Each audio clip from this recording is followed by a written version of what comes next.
They told me the Hotel del Coronado was all sunshine, surf, and Victorian splendor. A fairy tale palace of white towers and red turrets. A resort built for millionaires and movie stars. But the first night I arrived, it didn't feel like paradise. It felt like the stage of a tragedy waiting to repeat itself. I was sent here to investigate complaints. Guests whispering about footsteps on empty balconies, about lights flickering even when breakers were off, about phantom phone calls in rooms long sealed to the public. A harmless tourist legend, the management said. But the more I listened, the less harmless it sounded. People weren't just spooked. They were shaken, rattled to the core, convinced they had been watched. And some swore they had heard a woman's voice calling from nowhere in particular. A soft, urgent voice asking, "Why won't you stay?" The name that kept surfacing was always the same. Kate Morgan. A traveling saleswoman, they told me. Young, sickly, abandoned by her lover, she checked into the Coronado in November 1892 under the name Lottie A. Bernard. 5 days later, she was found dead near the hotel staircase, a bullet in her head, a revolver in her hand. The official word was suicide. But the autopsy raised questions. The angle of the shot, the missing belongings, the witnesses who claimed she looked terrified of someone following her. Now, more than a century later, guests swear Kate never left. They say she checks in every so often, pacing the halls outside room 3327, the room she occupied. And if she finds you unworthy, she lets you know. I carried all this in my head as I wheeled my bag across the grand lobby. The place glowed with golden lamps, the air perfumed with polished wood and sea salt. Couples laughed near the piano bar. Children ran across the tiled floor. But in the far corner, where the hall curved toward the old Victorian wing, it was different. Colder, quieter. My footsteps slowed, uninvited. For a moment, I thought I heard the faint scrape of a heel dragging across wood. But when I turned, the corridor behind me was empty. The manager gave me a polite smile when I requested a room near the infamous suite. Room 3312, he said, sliding over the brass key. Close enough for your research. His voice dipped on the last word, as if even mentioning it carried risk. I took the elevator, feeling the weight of history pressing down with the cables. The corridor upstairs stretched narrow, the carpet muffling every step. I counted doors: 3308, 3310, 3312.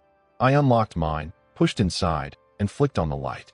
Everything was normal: a bed, a dresser, a mirror. Nothing to fear. But when I set my bag down and glanced at the registration slip tucked into the key pouch, my pulse stopped cold. The signature line wasn't blank. Someone had already signed it.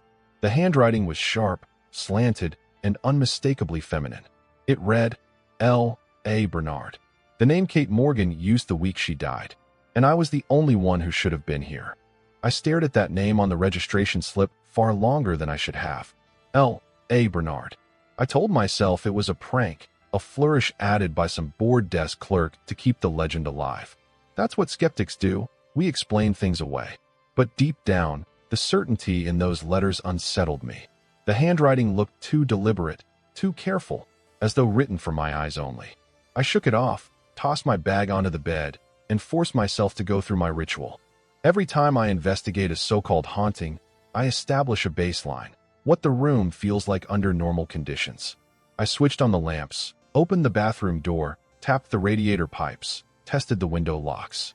I even left a glass of water on the nightstand, the surface perfectly still, like a seismograph ready to betray the faintest vibration. Control. That's the rule. If you don't have control, the story controls you. Once settled, I headed back down to the lobby to mingle. The hotel was alive that evening. Honeymooners clinking champagne glasses, children tugging their parents toward the candy shop, a jazz trio spilling warm notes across the lounge. Yet every time I mentioned I was staying near room 3327, the smiles faltered. One bellboy, no older than 20, dropped his gaze and muttered, "Don't linger in the hallway too long." That was my opening. I began interviewing staff quietly, one by one. A housekeeper told me she often smelled gunpowder near the old staircase, even after it had been polished and repainted. "It burns the back of your throat," she whispered, her hands tightening on the cart. A night clerk admitted he had answered calls from room 3327 only to find the line dead. The number hadn't been connected in decades, and an electrician described strange power dips confined to a single corridor, as if someone were walking beneath the wires, draining the current. These weren't tourists looking for a thrill. These were employees who had every reason to dismiss superstition. Instead, they lowered their voices and spoke like people confessing sins. By the time I returned upstairs, the atmosphere felt different. The corridors stretched longer than before, the patterned carpet absorbing every sound. I counted doors again: 3308, 3310, 3312. My room. But when I glanced further down, toward 3327, I saw the faintest flicker of light. Just a heartbeat's worth, as if a lamp had been switched on and then off again. I stood frozen. That room was supposed to be locked, unoccupied, off-limits except to maintenance. I forced myself forward, each step heavier than the last. The brass numbers on the doors gleamed under the low sconces. Finally, I reached the infamous suite. The doorknob was cold beneath my palm, colder than metal had any right to be in a heated building. I pressed my ear against the wood. Nothing, just silence. I told myself to walk away, to return to my own room, jot down notes, laugh at my nerves. But then the phone in my pocket buzzed. Unknown number. I answered, nothing but static. Then, faintly, a woman's voice. Check in. The line went dead, and when I lowered the phone, the door handle of room 3327 was turning on its own. The handle of room 3327 twitched once, then fell still. I stood there, heart pounding against the wood, the faint taste of static still buzzing in my ear from that impossible phone call. I forced myself to step back, pretending control. Skeptics need control like divers need air. But as I retreated toward my own room, I knew the rules had already shifted. This wasn't just folklore anymore. I barely slept that night. Every creak of the old timber, every rattle of the ocean wind against the windows sounded deliberate, timed, purposeful. I kept my recorder running, my notepad open, the water glass still and untouched. When dawn finally bled through the lace curtains, I was grateful for something ordinary. The chatter of children heading to breakfast, the clink of silverware downstairs. Daylight has a way of excusing the night. Still, I needed more than my nerves. I needed testimony. I started with the staff. They were cautious, but when they realized I wasn't mocking them, stories spilled out like water from a cracked pipe. One housekeeper, Maria, told me she avoided the third floor entirely if she could.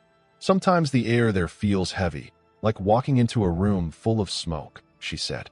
But there is no smoke, just the smell of gunpowder, always near the stairwell. Her eyes darted toward the hall, as though she expected someone to be listening. The night clerk, a thin young man with nervous hands, described answering phones that never rang. Lines disconnected years ago, he insisted, his voice low. But some nights, the light flashes. Always 3327. You pick up, there's only silence or a voice asking, "Are you staying long?" An electrician named Carl swore the wiring in that wing behaved differently, as though current drained in sudden pulses. He had replaced entire sections of cable, upgraded panels, tested voltages. Nothing stopped the flickers. "It's like something is feeding off it," he muttered, rubbing the back of his neck. Like someone walking through the walls, pulling the power with them. Not one of them smiled when they told me these things. They weren't selling a story, they were unburdening themselves. That evening, I pushed further. I lingered in the corridor past midnight, sitting in a chair beneath the sconce. I told myself I was hunting drafts, checking acoustics, observing. In truth, I was daring her to appear. The hallway was long and hushed, carpet swallowing sound, the faint hum of the ocean in the distance. Then, footsteps. Slow, steady, measured. They came from the far end, from beyond the bend where the hallway narrowed. Heels against wood, but there was no wood floor, only carpet. I leaned forward, every muscle tightening, my pen slipping from my hand. The steps drew closer, then stopped. Silence. When I finally gathered the nerve to look, the hall was empty. And yet, my recorder caught something my ears had missed. On playback, beneath the static of silence, there was a whisper. A woman's voice, fragile, urgent. "Don't check out. Control." That word kept echoing in my mind. In places like this, stories multiply like mold. If you don't anchor yourself in something measurable, you end up swallowed by legend. So I spent the next evening turning my room into a laboratory. I set the rules, my own rituals against chaos. The recorder ran continuously, picking up every sigh of air through the vents. A digital thermometer blinked steady numbers on the nightstand. The water glass remained perfectly still, its reflection sharp under the lamp. I taped a thread across the doorknob, the kind of trick stage magicians use, so even the smallest movement would betray an intruder. Then I sat down with my notebook, trying to remind myself this was just a hotel room. For walls, a ceiling, a window looking out on the Pacific, a bed too soft for my back. Nothing more. But the longer I stared, the less ordinary it felt. There was a faint discoloration on the wallpaper near the baseboard, an old scar left by repairs long before my time. When I leaned closer, I saw it wasn't random. Someone had carved words into the wood beneath the paper. Just 3. I am waiting. The letters looked weathered, not recent, as though written decades ago and hidden under layers of paint and paper. I snapped a photo, ran my fingers across the grooves. Whoever had left it wanted to be remembered. I returned to the bed and tried to write my report. My pen scratched the page with the confidence of routine. Yet the silence was oppressive, the kind that builds pressure behind your ears. At times I swore I heard movement in the corridor, the faint creak of a step, the whisper of fabric brushing along a wall.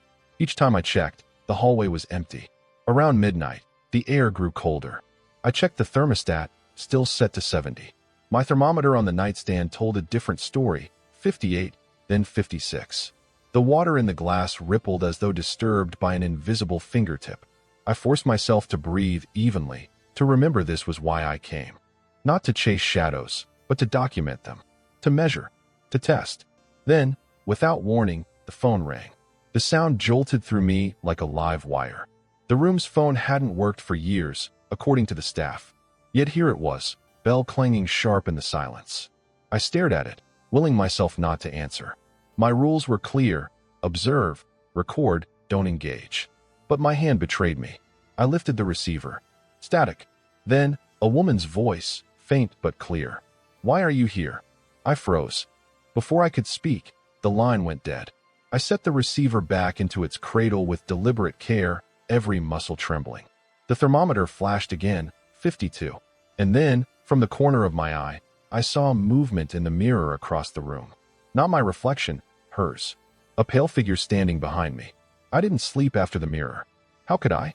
My reflection had been mine, but the figure in the glass was not. Pale, blurred, watching. When I turned, nothing. When I looked back, the glass was empty. By dawn, I needed answers. Cold, verifiable answers. The kind you can hold in your hand. So I left the comfort of the hotel lobby and drove across the Bay Bridge into downtown San Diego, where the archives keep their oldest records like bones under glass. It didn't take long before her name appeared again. Not Kate Morgan, but the alias she used that week in November 1892, Lottie Bernard. The registration book from the Coronado's front desk was still there, yellowed with time, each entry neat and orderly. Her signature curved elegantly across the page, written in a hand meant to deceive. The newspapers of the era told the rest. A woman traveling alone. A train ticket from Los Angeles. Accounts of her appearing pale, weak, clutching her stomach as if in constant pain. Some claimed she was waiting for a lover who never arrived. Others insisted she quarreled with someone in secret. On November 29th, she was found dead on a staircase leading to the beach, a single bullet wound in her head. The authorities declared it suicide. But buried in the coroner's report were details that didn't add up. The angle of the bullet suggested a position awkward for self-infliction.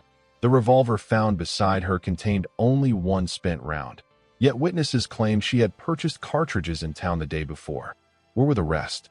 And why did some of her belongings vanish from her room after her death, never recovered? I pored over faded testimony, words spoken by people who had walked the same halls I now walked.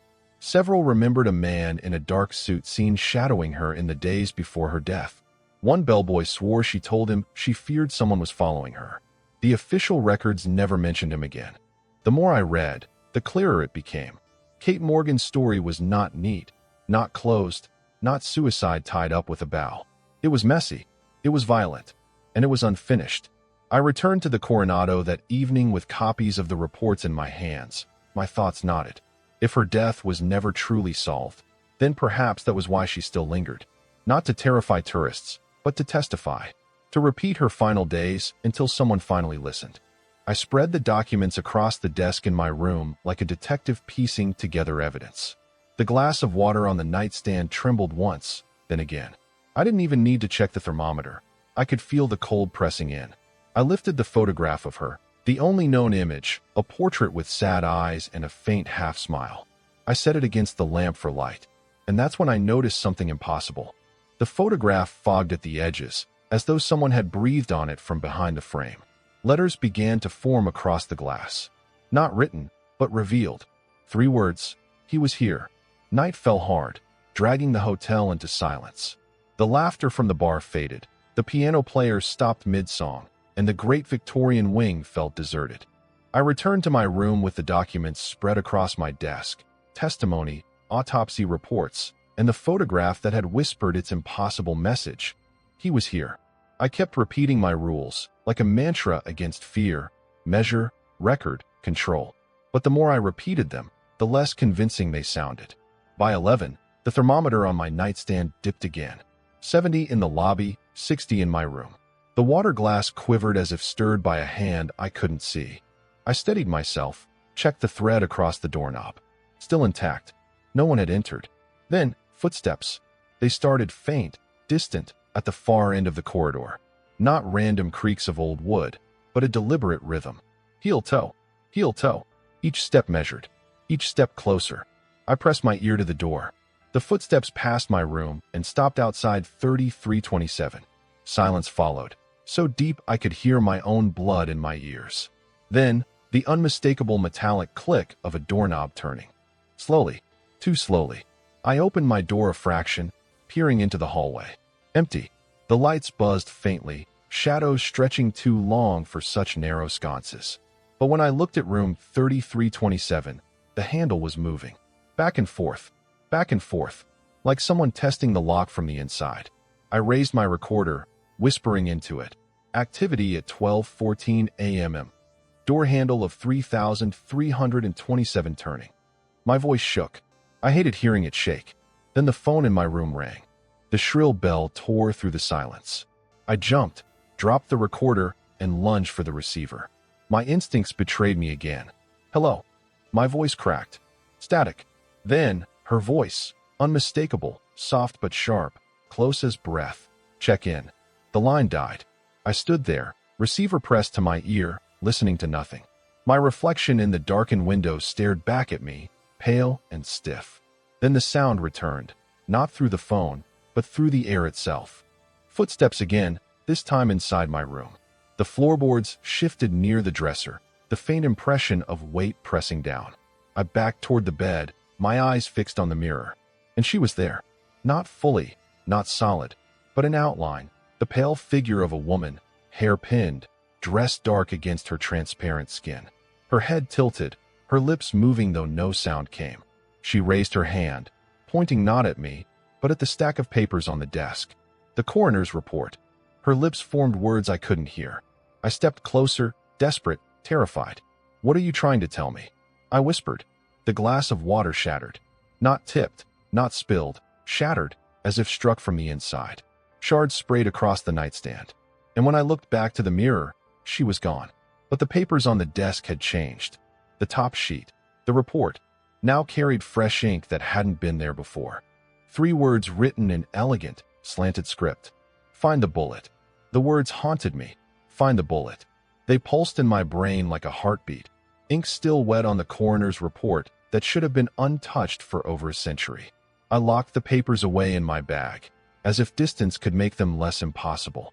It didn't. By the following night, I was restless. Sitting in the room, waiting for whispers and broken glass, wasn't enough. If Kate wanted me to find something, then the only answer was to search. To move vertically, the way she had in her final hours, through stairwells, corridors, places most guests never see. I started with the main staircase, the one that led down toward the beach, the place her body was found. Even under fresh carpet and brass fittings, I felt the weight of history in every step. Tourists posed for photos by day, but at night the stairwell groaned like an open wound. The air smelled faintly of salt and something metallic, sharp on the tongue. From there, I followed the service passages. Old wooden doors creaked open into narrow shafts of dust and cobwebs. The plaster peeled, revealing beams darkened by a century of damp air. My flashlight beam cut through layers of silence, catching nails, forgotten tools, and once, a shoe, its leather rotted to threads. Above, I found the ladder to the attic. Few come here, the electrician had told me, because the wiring runs wild and the floorboards give underfoot. He wasn't wrong. Every step groaned loud enough to betray me, dust swirling like disturbed spirits. My light flicked across a trunk, its lid warped, initials barely visible. L.A.B. I knelt, heart hammering, only to find it empty. Dust and splinters, nothing more. Still, the air shifted. My thermometer dipped again. 59, 54, 50. My breath plumed white in the dark. Then, a whisper, faint but clear, threading through the rafters. Up. I climbed higher, following the beams until I reached the trapdoor to the roof. The night wind howled as I pushed it open, spilling starlight over the red shingles and Victorian spires. The Pacific spread endless and black below. For a moment, it was beautiful, the kind of beauty that crushes you. Then I saw it. Near the edge of the roofline, just above the staircase where her body was discovered, a dark stain spread across the shingles. Rain and time should have washed it away long ago, but it was still there, a shape like a splash, a burst, the echo of violence preserved in wood. I moved closer, kneeling to examine it. My hand brushed something cold, metallic, lodged between the shingles. I pulled. It was a bullet. Old, corroded, but real. The whisper returned, sharper now. He was here. My fingers trembled as I slipped the bullet into a plastic evidence bag. Proof. Evidence. Something no story could explain away. But before I could rise, footsteps scraped against the shingles behind me. Slow. Deliberate. Too heavy to be imagination, too measured to be the wind. I spun around with my flashlight. At the far end of the roof, a figure stood silhouetted against the stars, tall, broad-shouldered, a man. And then, just as suddenly, he was gone. I couldn't shake the image of that shadow on the roof, tall, broad, watching me before vanishing into nothing. For days, I'd been told this haunting belonged to one woman, the lonely spirit of Kate Morgan. But now I wondered if she wasn't alone. Maybe she never had been. Back in my room, I laid the bullet on the desk beneath the lamp. Corroded brass, warped lead, still carrying the sting of violence across more than a century. It was proof that something didn't end cleanly on those stairs, proof that she had left behind more than just whispers. I spread my notes, trying to make sense of the fragments. Kate's alias, Lottie A. Bernard. Her mysterious illness. The missing lover who never appeared. Witnesses who swore a man in a dark suit shadowed her during her final days. Then the messages she left for me. He was here. Find the bullet. It all felt less like a haunting and more like an investigation. As if Kate herself was still building her case, unable to rest until the truth was acknowledged. That night, I wandered the corridors again. I stopped guests at random, asking what they'd heard, what they'd seen. Most laughed it off, but a few grew quiet, their voices dropping as though the walls themselves were listening. One honeymoon couple admitted they'd returned to their room to find their suitcase unzipped, clothes scattered. Nothing stolen, the husband whispered, glancing over his shoulder. But a coin was left on the pillow. Old, dated 1892. His wife shivered as she added, and the sheets smelled of perfume, not mine. A businessman swore he felt someone tugging at his tie while he shaved, though he was alone. He thought it was funny until he looked in the mirror and saw the outline of a woman behind him. He checked out that same afternoon. The staff filled in the rest. They said the pattern was always the same. Kate appeared to guests who carried secrets, who lied about who they were or why they came. As if she was still replaying her own deception, her false name, her secret pain, and testing others for honesty. Those who confessed their fears felt only a chill. Those who didn't sometimes fled the hotel in the middle of the night, refusing to return for their belongings. The idea chilled me more than any cold spot in the corridor. Kate Morgan wasn't haunting this place at random. She was screening it, over and over, searching for someone, or maybe warning them away from someone. I returned to my room uneasy, the bullet still glinting on the desk. The glass of water was gone, though I hadn't touched it. In its place sat a brass key, tarnished, stamped with a number, 3327. I picked it up, cold searing into my palm, heavier than its size should allow. The mirror across the room clouded with condensation, though no shower had run, no heat had shifted. A phrase scrawled itself across the glass in long, slanted strokes. "Don't trust him." I froze, staring into my own reflection, and there it was again, not just Kate, but the tall figure standing just behind me, his features blurred in shadow. And this time, he didn't vanish. I had spent a week circling the story, layering facts and fragments, but now the hotel itself was circling me. Kate had given me pieces of her truth, the bullet, the words etched in old wood, the whispers in the mirror. But alongside her came the other presence, tall, silent, heavy as a locked door. Whoever he was, she wanted me to know I wasn't safe around him. That night, I prepared differently. No more glass of water, no more threads across doorknobs. Those rituals had already been broken. Instead, I wrote a note, my own confession, sealed it in an envelope, and left it on the desk. "I am afraid. I don't know what you want, but I will listen." Midnight struck, and the silence deepened like a tide going out. The air turned brittle, colder with every passing minute. I sat on the edge of the bed, waiting. At 12:14 a.m., the phone rang. The same cursed time as before. I didn't touch it. The ringing cut off by itself. Then the footsteps began, not in the hall, but inside my room. Heel toe, heel toe. They circled the bed, invisible weight bending the carpet. My chest tightened. I forced myself to ask aloud, "Kate, is this you?" The mirror fogged instantly. 3 words wrote themselves in jagged strokes. "Not alone here." And then I saw him. The tall man emerged from the corner by the dresser, not transparent like Kate, but a density, a void, as though light itself refused to cross him. Broad shoulders, a dark suit, his face blurred as if erased. He moved closer, each step shaking the floor. Behind him, another shape flickered. Kate, fragile, translucent, eyes wide with something between warning and terror. She raised her hand toward me, then pointed at him. Her lips formed a word I finally understood. "Run." The man stopped at the desk, towering over my envelope. He placed one blurred hand upon it. When he lifted it away, the seal was broken, the note unfolded. My words lay bare to him. The envelope crumbled to ash. The air constricted. My breath came shallow, ragged. I stumbled back, grabbing for the door, but the knob burned hot against my palm, locked from the inside. The phone rang again. Louder this time, shrill, violent. I turned. The receiver rose from its cradle by itself, hovering, before slamming back down. The lamp shattered. The room plunged into darkness. Only the mirror remained lit, glowing faintly from within. Kate stood there, hands pressed to the glass as if trapped behind it. Her mouth moved rapidly, her eyes pleading. I stepped closer, desperate to hear. And then the shadow man moved in front of the mirror, blotting her out completely.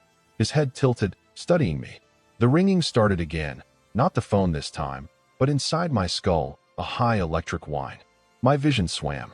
Then, through the sound, his voice at last. Low, guttural, close to my ear though his body stood yards away. "Check out." The lights exploded back on. The mirror cracked from corner to corner. And the key to room 3327 clattered onto the floor at my feet. When the key clattered to the floor, silence fell. The shadow figure was gone. Kate was gone. Only I remained, gasping in the fractured light of a cracked mirror. My hands shook as I picked up the tarnished brass key, cold as ice. The tag still read 3327. I didn't sleep again that night. I couldn't. I sat upright in the chair, watching the mirror, waiting for another flicker. None came. The hours stretched, heavy and endless, until finally the first light of dawn seeped through the curtains. The hotel's wooden bones creaked as if sighing in relief. At sunrise, I carried the bullet, the key, and my notes down to the lobby. The manager was waiting, as though he knew I would come. His polite smile was gone. In its place was something quieter, the look of a man who had heard too many stories and learned not to argue with them. "You found her," he said softly. Not a question. "I found something," I replied, laying the bullet and the key on the counter. "Kate Morgan isn't a legend. She's still here. And so is he." The manager didn't touch the objects. He simply nodded. We don't try to chase her out. This is her place as much as it is ours. The guests who listen leave unharmed. The ones who don't, he let the sentence trail off. I wanted to ask if he believed me. Instead, I asked the only thing that mattered. Why does she stay? His answer was simple. Because her story was never finished. I left the desk, walked out to the veranda overlooking the Pacific. The sun was rising over the water, turning the waves gold, the same waves that had crashed against the shore the morning after she died in 1892. The air smelled of salt, fresh and alive, yet I couldn't shake the faint tang of gunpowder on the wind. I thought of the messages she left me. He was here. Don't trust him. Find the bullet. She hadn't asked for peace. She hadn't asked for prayers. She had asked for truth. I slipped the bullet back into my pocket.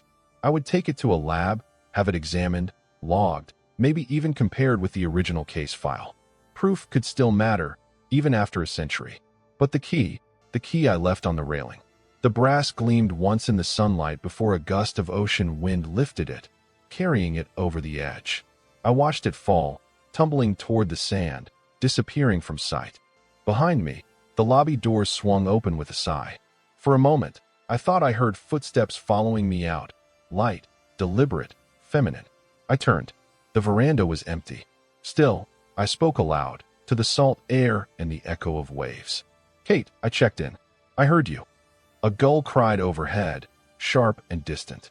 The morning went on. And yet, as I walked away from the grand old hotel, I couldn't escape the truth. The Hotel del Coronado wasn't haunted in the way guidebooks promised. It wasn't about flickering lights or cold spots. It was about a woman's unfinished story, looping like a broken record through the halls, testing each guest, reminding them of secrets they carried. The Coronado lives with her, and anyone who stays long enough learns the rule. If you come with honesty, you may rest easy. But if you come with lies, she will check you in.